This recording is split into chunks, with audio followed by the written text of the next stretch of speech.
When Jack Turner bought the old farm, he thought his biggest worry would be fixing leaky roofs and feeding chickens. But just days after moving in, his animals started to vanish without a trace.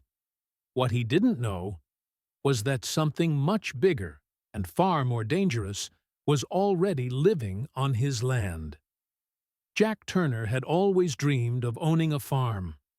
Not a big commercial operation, just a modest plot of land where he and his family could live quietly, raise some animals, and enjoy the honest work of their own hands. After years in the city, surrounded by concrete and noise, the idea of open skies and fresh earth had become his obsession. When they finally signed the papers for the old farmhouse deep in the countryside, it felt like freedom. The property was perfect. Rolling hills, a small creek running along the edge, and enough outbuildings to house a growing collection of livestock. Chickens, a few goats, maybe even a cow someday.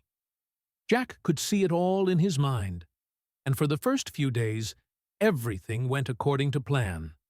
He and his wife, Claire, unpacked boxes and cleaned out the barns while their two kids explored the overgrown fields with wide-eyed excitement.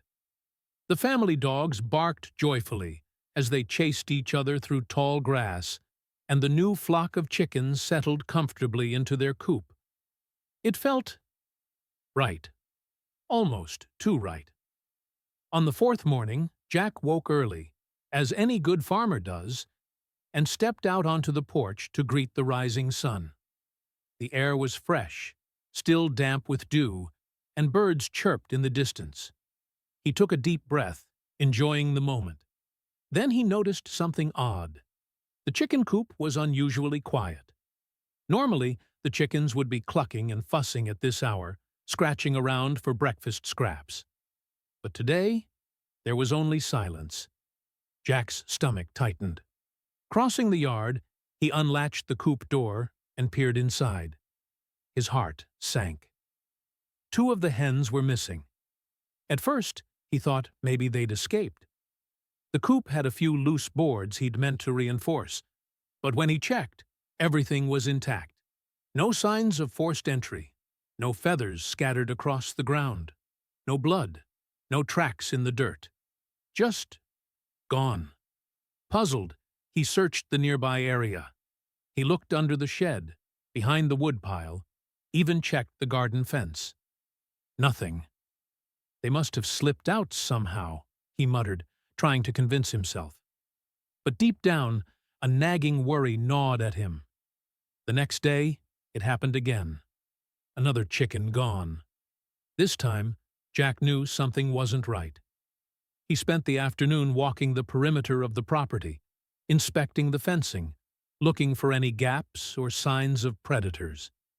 He thought about foxes, raccoons, maybe even a stray dog. But still, no fur, no feathers, no tracks. It was as if the birds had simply vanished. That evening, Claire noticed the tension in his shoulders. "Maybe you should set up the trail cameras," she suggested, handing him a cup of coffee.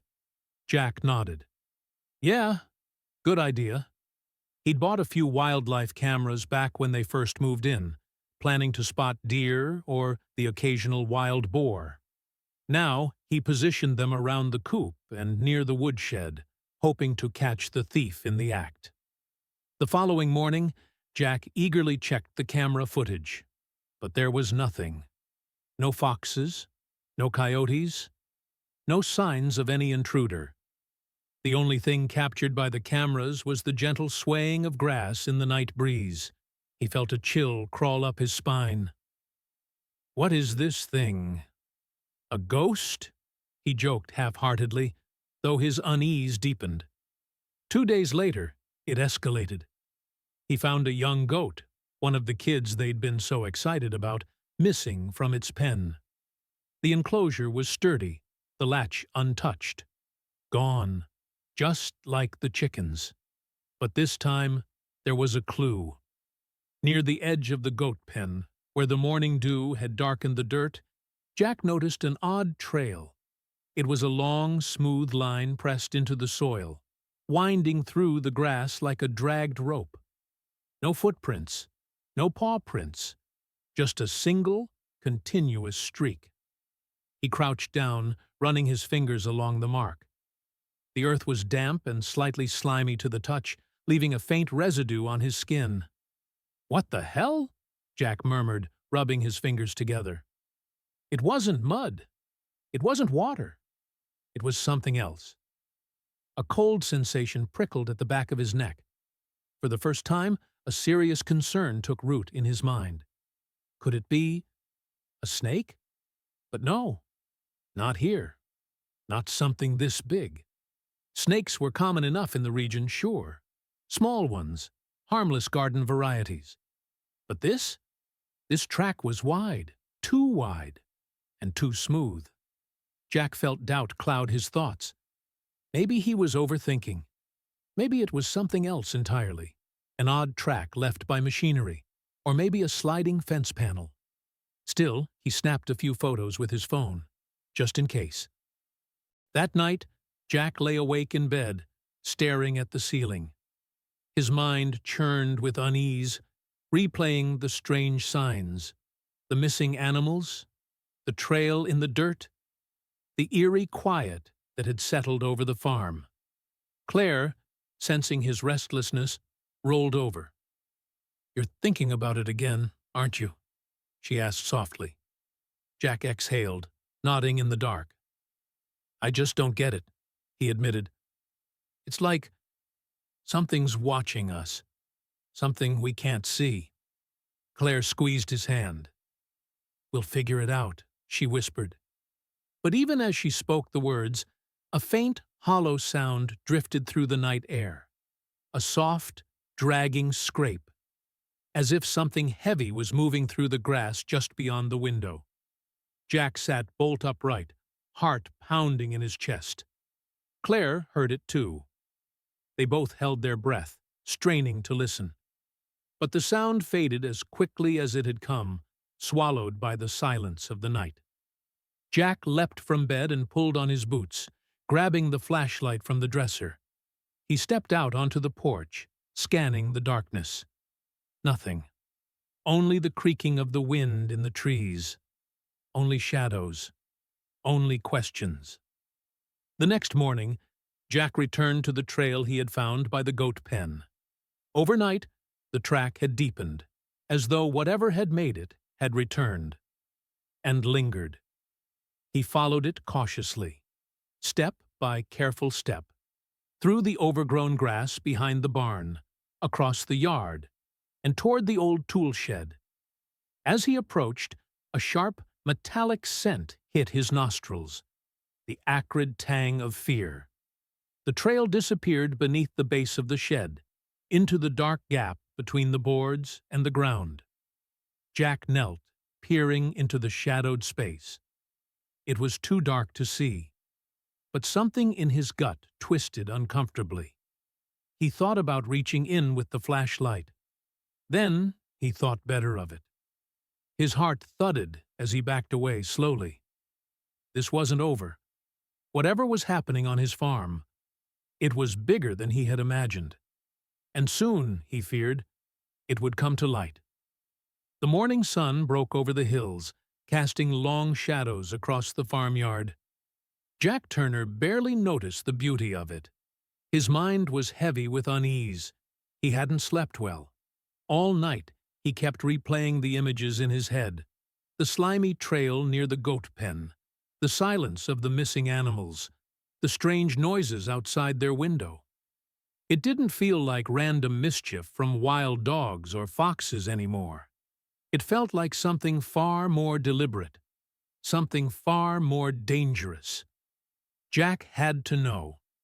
He pulled on his work boots, grabbed his flashlight and a shovel, just in case, and stepped out into the crisp morning air. Claire watched him from the porch, worry etched into her face. "Be careful," she called softly. Jack managed a tight nod, then turned toward the tool shed. He retraced the slimy trail he'd found the day before, following its winding path through the grass and around the coop. His boots sank into patches of soft, wet earth as he went. The trail led him behind the shed and toward the far edge of the property, near the old, overgrown field they hadn't cleared yet. There, half hidden beneath a thick tangle of vines and rotting wood, was a sunken patch of earth. Jack's heart thudded in his chest. The closer he got, the more pungent the air became, a sickly, metallic odor that turned his stomach. Carefully, he stepped closer, shining his flashlight into the dark hollow beneath the collapsed structure. For a moment, he saw nothing but shadows and dirt. Then his beam landed on something pale and smooth. His breath caught in his throat. Eggs. Not small, delicate bird eggs. No, these were enormous, at least as long as his forearm, with mottled, leathery shells. Dozens of them, tightly clustered together in a shallow pit of damp soil and leaf litter. Jack's mouth went dry. He swallowed hard, pulse racing in his ears. This wasn't a fox's den. This wasn't a raccoon's stash. This was a nest of a giant snake. And not just any snake. The size of the eggs, the size of the trail, the chilling slime he'd touched just days before. It all clicked together in a sickening, horrifying realization. "Anna," he whispered, the words sticking in his throat. "Anaconda." His hands trembled as he staggered back from the nest, eyes wide, heart hammering in his chest. Panic clawed at his lungs. An anaconda. On my farm. Nesting. Breeding.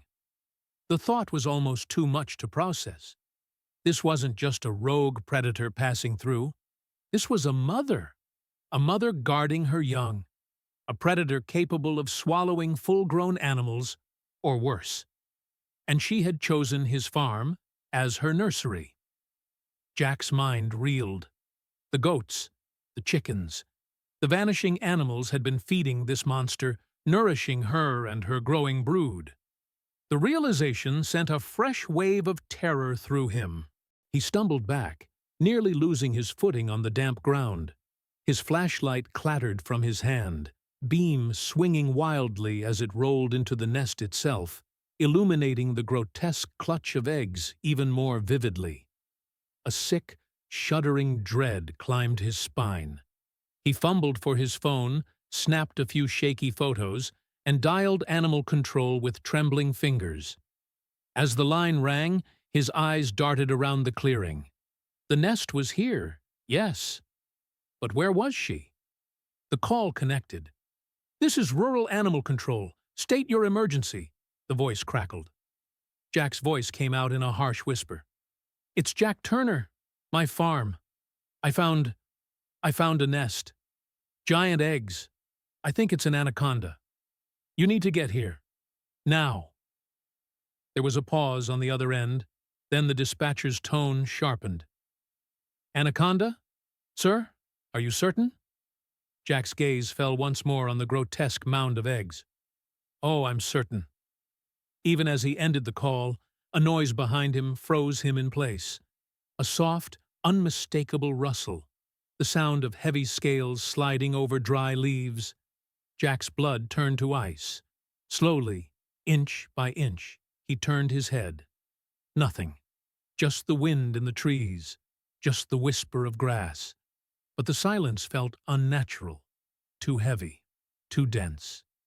Every primal instinct screamed at him to run, but he forced himself to stay calm, backing away step by agonizing step, keeping his eyes locked on the nest.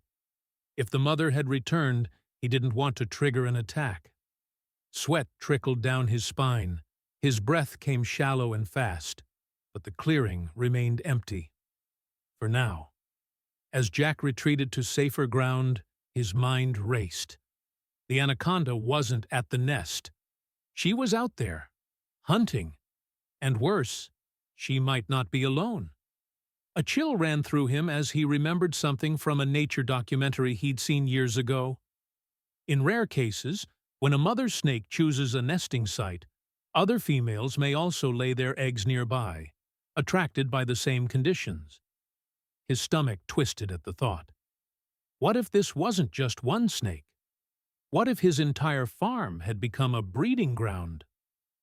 Back at the house, Claire met him at the door, her face pale with fear. "What did you find?" she asked. Jack's expression said it all. "Pack some bags," he said hoarsely. "Take the kids to your sister's for a few days." Claire's eyes widened, but she didn't argue. As she hurried to gather their things, Jack grabbed his camera's memory card and transferred the photos to his laptop. He sent them to the animal control office along with the location coordinates. Minutes later, his phone rang. "This is Officer Brent with Rural Animal Control," the voice said sharply. "We're dispatching a team now, but you need to understand, if you've really got an anaconda nest, time is critical. Those eggs are close to hatching." Jack's throat tightened. "How long do we have?" There was a beat of hesitation. A few days, maybe less. Jack felt the weight of the words settle over him like a crushing stone. His peaceful dream of farm life had turned into a nightmare. Before long, 2 animal control vehicles pulled into the driveway, dust curling up around their tires. Officers in khaki uniforms and heavy boots stepped out, eyes wary and alert. They listened carefully as Jack recounted what he'd seen, then followed him to the clearing by the tool shed.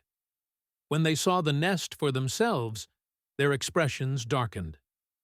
"Jesus," one of them muttered, wiping sweat from his brow. Another officer examined the area and pointed out fresh tracks. Multiple tracks. Jack's worst fear solidified. "There's more than one," the officer confirmed grimly. "At least 2 adults, maybe more." A wave of nausea rolled over Jack. The officers got to work, setting perimeter traps and motion detectors. They scanned the area with thermal cameras, sweeping the shadows beneath the outbuildings, the tall grass along the creek. But the mother snake was still nowhere in sight, which meant she was still hunting, still feeding, still growing. As dusk began to fall, Jack stood beside the officers at the edge of the clearing, staring at the nest as the shadows stretched long and thin across the earth. The eggs lay silent, but the air felt electric with tension. Somewhere out there, in the growing darkness, death slithered closer. And Jack knew this was only the beginning. Nightfall brought with it a suffocating silence. Not the peaceful stillness Jack Turner had once loved about the countryside. This was something else.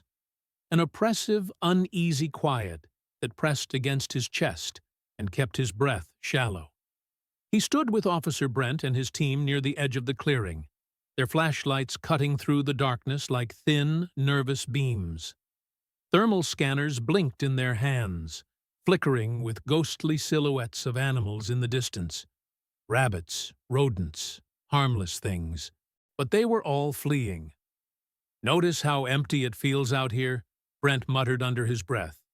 "Even the prey animals know something bad is coming." Jack swallowed hard, his throat bone dry. The officers had set traps, checked the barn, and swept the fields. But still, no sign of the mother snake. No sign of the second adult either. And the eggs. Officer Brent had said it clearly. They were dangerously close to hatching. Time was running out. Around midnight, they heard it. A sharp crackling over the radio, followed by a voice tight with panic.